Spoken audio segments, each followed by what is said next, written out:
మీరు చెప్పిన మాటలను చేర్చుకునే వారు ఉంటారో ఆ ఇల్లే యోగ్యమైన.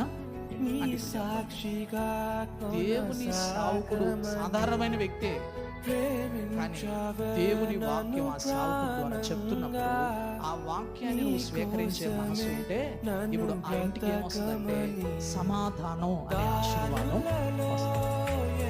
అర్థమవుతుందా?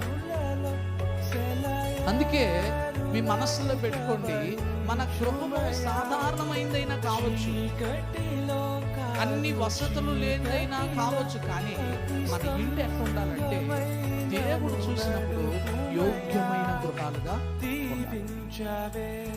అంటే మీరేదో అనుకోమని ఆలోచన చేయమండి. యోగ్యమైన గృహం అంటే నువ్వెవరమైనా కావచ్చు, దైవజనుని మాటకు విధేయత చూపే ఆ మనసు ఉంటే నీ ఇల్లు యోగ్యమైన గృహమే.